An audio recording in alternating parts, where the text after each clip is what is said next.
माझ्या मराठीची बोलू कौतुके, माझ्या मराठीची बोलू कौतुके, परी अमृतानेही पैजा जिंके, ऐसी अक्षरे रसिके मिळवीन. अशा शब्दात संत ज्ञानेश्वरांनी मायमाऊली मराठीची थोरवी गायली आहे. सर्वप्रथम मी आपल्या सर्वांचे स्वागत करतो. स्वागतम स्वागतम स्वागतम. मातृभाषेतून आपले विचार ठोकपणे व विलक्षण तळमळीने व्यक्त करून तुकाराम महाराजांनी अभंग रचना केली, जी इंद्रायणीत डुबूनही अमर राहिली. रामदासांचे मनाचे श्लोक आणि दासबोध या ग्रंथांनी भक्तिमार्गासोबतच संसाराची शिकवण दिली. असे प्राचीन संत वाङ्मय आपल्याला मराठी भाषेचे अनमोल लेणं आहे, नाही का? मायबोली मराठी ही प्रेम कवितांमध्ये फुलासारखी नाजूक वाटते, तर विडंबन काव्यामध्ये पोट धरधरून हसायला लावते. आणि तीच मराठी ऋषींच्या शापामध्ये दगडाहून कठोर वाटते. भाषा 12 कोसावर बदलते, ही गोष्ट मराठीच्या बाबतीत अगदी सार्थ आहे. 5-10 गावं सोडली की मराठी बोलण्याची पद्धत बदलते, परंतु ऋषींचे कुळ व भाषेचे मूळ शोधू नये म्हणतात. पण हा दंडक जरा बाजूला करून पाहायला गेले तर श्रवणबेळगोळ येथे इसवी सन 800 साली उभारलेल्या बाहुबलीच्या मूर्तीच्या पायथ्याशी चामुंडा राये करविले, गंगराज सुत्ताले करविले असा शिलालेख आढळतो. त्यानंतर साधारणपणे 11व्या शतकात कवी मुकुंदराज यांनी मराठी भाषेतील विवेक सिंधू हा पहिला ग्रंथ लिहिला. पण मराठीला खऱ्या अर्थाने साथ चढवला तो संत ज्ञानेश्वरांनीच.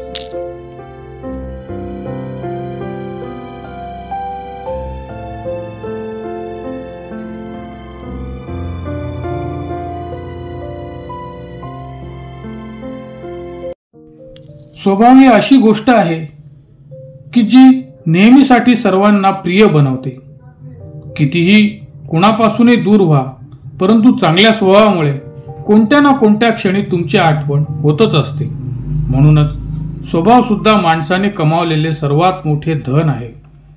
व असे उत्तुंग स्वभावाचे व व्यक्तिमत्वाचे धनी असणारे हे आज कार्यक्रमाचे अध्यक्षस्थान स्वीकारतील अशी मी त्यांना विनंती करतो. सोन्यात जेव्हा हिरा जडवला जातो तेव्हा तो दागिना सोन्याचा नाही तर हिऱ्याचा बोलला जातो. तसंच देह हा सुद्धा माणसाचं सोनं आहे आणि कर्म हा हिरा आहे.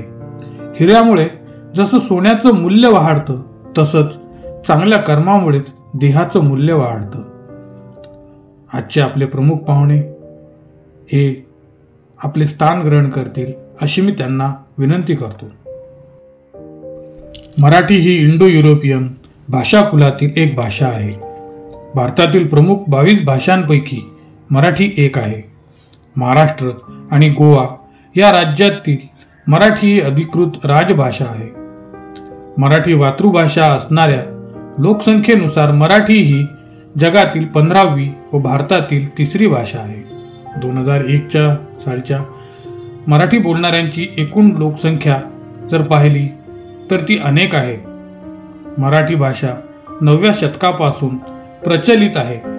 मराठी भाषेची निर्मिती संस्कृतपासून झालेल्या महाराष्ट्री प्राकृत व अपभ्रंश यापासून तयार झालेली आहे. दीपपूजन संकल्पापासून समृद्धीकडे मार्गक्रमण करणारे तेजोमय पर्व आहे. प्रकाश पर्वातील आजचा मंगलमय दीप उजळण्यासाठी तो आहे सरस्वतीसाठी. अंधार वेधून अग्नीला आलिंगन देऊन स्वतःला जाळून साऱ्या जगाला प्रकाश देणाऱ्या प्रत्येक दिव्याला माझे लक्ष लक्ष प्रणाम. आजच्या कार्यक्रमाचे अध्यक्ष तसेच प्रमुख पाहुणे यांना मी विनंती करतो की त्यांनी दीप प्रज्वलन व प्रतिमा पूजन करावे. सुप्रसिद्ध गझल गीतकार सुरेश भट म्हणतात, लाभले आम्हास भाग्य बोलतो मराठी, लाभले आम्हास भाग्य बोलतो मराठी, झालो खरेच धन्य ऐकतो मराठी, धर्म पंथ जात एक जाणतो मराठी, एवढ्या जगात माय मानतो मराठी, माय मानतो मराठी. मराठी ही महाराष्ट्राची लोकभाषा, मातृभाषा व एकमेकांशी संवाद करण्याची भाषा म्हणून निदान 700 वर्ष सातत्याने वापरात आहे. आपण ज्या भाषेत जन्मलो, वाढलो, ती भाषा आपल्याला आयुष्याचा एक अविभाज्य भाग असते. आचार, विचार, भाषा व वेशभूषा यांचे अनुकरण प्रक्रिया कालानुसार व परिस्थितीनुसार बदलत असली तरी ती एक ठराविक संत गतीने प्रवाही राहिल्यास समाजातील घटकांना त्यापासून धक्का बसत नाही. साहित्यिकांनी मराठी भाषेला नटवून थटवून सुंदर केले, शुद्ध केले. महाराष्ट्रातील आचार विचारांच्या परंपरांनी मराठी संस्कृतीची जडणघडण केली. हे सर्व स्वातंत्र्यपूर्व काळात सहज संत प्रवाही स्थितीत बहरत राहिले. आयुष्य जरी एका दिवसाचे काम त्याचे लाख मोलाचे. सुखदुःखात असतो सोबती फुलांची ही थोर महती. घेऊ शिकवण आपण फुलांकडून सुखदुःख वाटू सर्व मिळून. आयुष्यात असेल आपल्यालाही सुगंध दृढ होतील ऋणानुबंध. आपल्या पाहुण्यांचे आणि आपले ऋणानुबंध मजबूत करण्यासाठी आपल्या पाहुण्यांचं स्वागत करणं हे आपलं प्रथम कर्तव्य व आपलं भाग्य आहे. म्हणून आजच्या कार्यक्रमाचे अध्यक्ष यांचे स्वागत हे करतील अशी मी त्यांना विनंती करतो. आजच्या कार्यक्रमाचे प्रमुख पाहुणे यांचे स्वागत हे करतील अशी मी त्यांना विनंती करतो.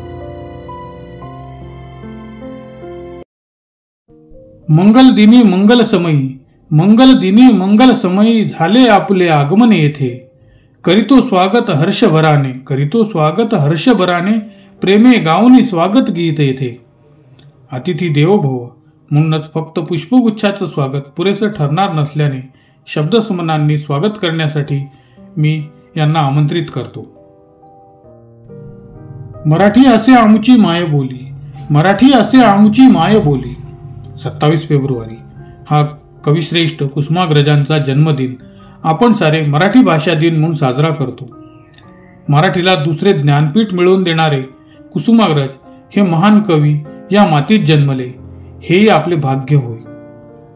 कविश्रेष्ठ कुसुमाग्रजांनी म्हटलंय की, उठा उठा चिवताईपासून ओळखलत का सर मला, पर्यंतच्या पाठ्यपुस्तकातील कविता आठवतात.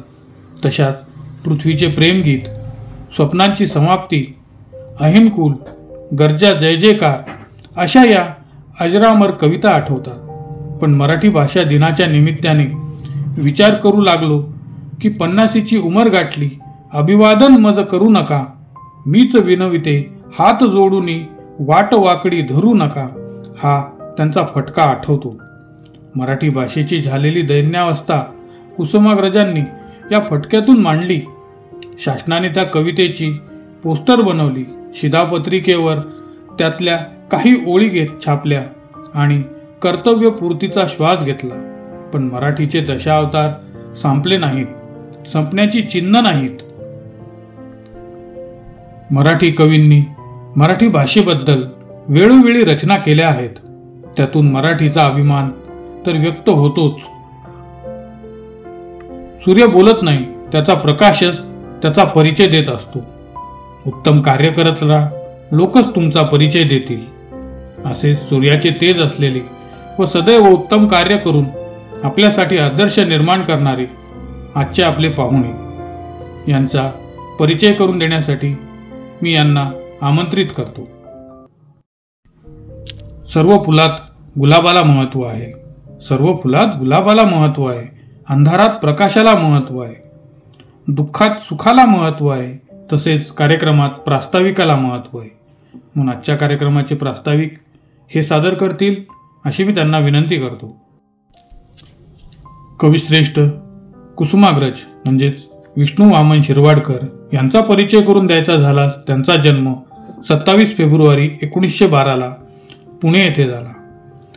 त्यांना त्यांच्या टोपण नावाने जास्त ओळखले जाते. कुसुमाग्रजांनी कवितांसोबत कथा, कादंबरी, नाटक, लेखक, वाङ्मय ही लिहिले. स्वातंत्र्यपूर्व काळापासून सुरू होणाऱ्या 5 दशकाच्या त्यांच्या कारकिर्दीत त्यांची 16 खंडाची कविता, 3 कादंबरी, लघु कथेचे 8 खंड, निबंधाचे 7 खंड, 18 नाटके आणि 6 एकांकिका लिहिल्या. 1942च्या विशाखा ग्रंथांनी भारतीय स्वातंत्र्य चळवळीतील तरुण पिढीला प्रेरित केले आणि आजही भारतीय साहित्याचे उत्कृष्ट काम म्हणून या ग्रंथाकडे ओळखले जाते किंवा या ग्रंथाकडे पाहिले जाते. आज मराठी भाषा ही महाराष्ट्राची राजभाषा आहे. ती राजभाषा नव्हती तेव्हा कवी माधव जुलियन यांनी लिहिलेल्या आमुची मायबोली ही कविता आजही सर्वांच्या ओठावर आहे. माधव जुलियन लिहितात, मराठी असे आमुची मायबोली, जरी बन्न धर्मानुयायी असू, पुरी बांधली बंधुता अंतररंगी, हिची एका ताटात आम्ही बसू, हिचे पुत्र आम्ही हिचे पांग फेडू असे, आमुच्या मात्र जन्मदिरी. मराठी भाषेचा अभिमान ओवी, अभंग, लावणी, पोवाडा अशा विविध रचनातून व्यक्त झालेला आपण अनेकदा पाहतो. पण रावसाहेब र.लू. जोशी यांनी मराठीची भूपाळी लिहिली आहे. ते लिहितात, प्रभात काळी तुझी लागली ओढ माय बोली, प्रभात काळी तुझी ओढ लागली माय बोली, भवती गुंजे तव गुणगाणी मंगळ भूपाळी. संत ज्ञानेश्वरांनी मराठी भाषा अमृताची पैजा जिंके असे म्हटले आहे. हाच धागा धरून अमृताशी मराठीची तुलना करता करता सोपानदेव चौधरी म्हणतात, अमृतास काय उणे सांगतासे मी कौतुके, माझी मराठी बोलकी परी अमृत ही मुके, परी अमृत ही मुके. अमृत आणि मराठी इतर सर्व बाबतीत समान, पण अमृताला बोलता येत नाही म्हणून ते थोडे कमीच असे सोपानदेव म्हणतात. याबाबत डॉक्टर ना.गो. नांदापूरकर आपल्या माझी मराठी कवितेत लिहितात, माझी मराठी असे माय भाषा इच्या कीर्तीचे तेज लोकी चढे, गोडी न राहे सुधेमाची आता पळाली सुद्धा स्वर्ग लोकाकडे. मराठी भाषेपुढे अमृताची गोडी फिकी पडल्याने अमृत थेट स्वर्गात पळून गेले अशी अद्वितीय कल्पना नांदापूरकर यांनी केली आहे. आमच्या मनामनात दंगते मराठी, आमच्या रंगारंगात रंगते मराठी, आमच्या मनामनात दंगते मराठी, आमच्या रंगारंगात रंगते मराठी, आमच्या उरात स्पंदते मराठी, आमच्या नसा नसात नाचते मराठी, आमच्या नसा नसात नाचते मराठी. डोंगर कपाऱ्यातून वाढणाऱ्या गवतालाच गरज असते ती पाण्याची, बोलके करण्यास हवे असते ते संभाषण, आधारासाठी हवे असते ते आश्वासन आणि योग्य दिशा मिळण्यासाठी आवश्यक आहे ते म्हणजे मार्गदर्शन. तर आजच्या कार्यक्रमाचे प्रमुख पाहुणे यांना मी विनंती करतो की त्यांनी सर्वांना मार्गदर्शन करावे. मराठी लहानग्यात खेळणारी, दिशा दिशात दाटणारी, नभातून वर्षणारी, नद्यातून वाहणारी आणि मधात तप्त फोडणारी भाषा. या माय मराठीचे असंख्य विभ्रम बोलते झाले आहेत.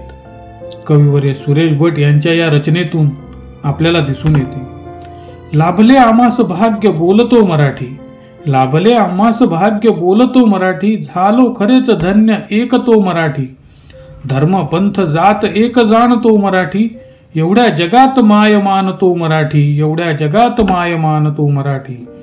आमच्या मनामनात दंगते मराठी, आमच्या रंगारंगात रंगते मराठी, आमच्या उरात स्फरते मराठी, आमच्या नसा नसात नाचते मराठी, आमच्या पिलात जन्मते मराठी, आमच्या लहानग्यात रांगते मराठी, आमच्या मुलखीत खेळते मराठी, आमच्या घराघरात वाढते मराठी, आमच्या कुलाकुलात नांदते मराठी, येथल्या फुलात हासते मराठी, येथल्या दिशात दाटते मराठी, इथल्या नगात बळ कर्जते मराठी, येथल्या दरीत हिंडते मराठी, येथल्या वनात गुंजते मराठी, येथल्या कळीत लाजते मराठी, येथल्या पिकामधून डोलते मराठी, येथल्या पिकामधून डोलते मराठी. पाहुणे जरी असंख्य सोसते मराठी, आपुल्या घरात हाल सोसते मराठी, असे कित्येक खेळ पाहते मराठी, शेवटी मदांध तख्त फोडते मराठी, शेवटी मदांध तख्त फोडते मराठी. चांगली भूमिका, चांगले ध्येय आणि चांगले विचार असणारे लोक नेहमीच आठवणीत राहतात. असेच आहेत आपल्या कार्यक्रमाचे अध्यक्ष. त्यांना मी विनंती करतो की त्यांनी आजच्या कार्यक्रमाचे अध्यक्षीय भाषण सादर करावेत. सर्वांना मराठी दिनाच्या शुभेच्छा, हार्दिक शुभेच्छा. कविश्रेष्ठ कुसुमाग्रज यांच्या जयंतीच्या दिवशी प्रतिवर्षी 27 फेब्रुवारी हा दिवस मराठी भाषा दिन म्हणून साजरा करण्यात येतो. या दिवसापासून आपण एक संकल्प करू की मराठी भाषा आणि मराठी माणूस या जगात आपली कीर्ती गाजवेल आणि यासाठी आपण सर्वतरी मदत करू. आपली मराठी भाषा ही जगातील प्रत्येक व्यक्तींच्या तोंडी असावी ही इच्छा प्रत्येकाने मनात बाळगून आपल्या मराठीचा झेंडा अटकेपार जावा यासाठी प्रयत्न करायला हवे. तरच खऱ्या अर्थाने आपण मराठी आहोत असे म्हणता येईल. आज सकाळी धुक्याने एक चांगली गोष्ट शिकवली. जीवनात रस्ता दिसत नसेल तर दूरवरचं पाहण्याचा प्रयत्न व्यर्थ असतो. एक एक पाऊल टाकत जा, रस्ता आपोआप मोकळा होत जाईल. आपणही कार्यक्रमात असेच पाऊल टाकत टाकत आता शेवटच्या क्षणापर्यंत आलो आहोत, तो म्हणजे आभार प्रदर्शन. तर आजच्या कार्यक्रमाचे आभार प्रदर्शन हे सादर करतील अशी मी त्यांना विनंती करतो. मराठी भाषा दिनानिमित्त आपण तिच्या या लढाईला अधिक बळ देऊया. भाषा मरता देशही मरतो, भाषा मरता देशही मरतो, संस्कृतीची ही दिवा विजय. गुलाम भाषिक होऊन आपल्या प्रगतीचे शीर कापू नका, आपल्या प्रगतीचे शीर कापू नका. धन्यवाद.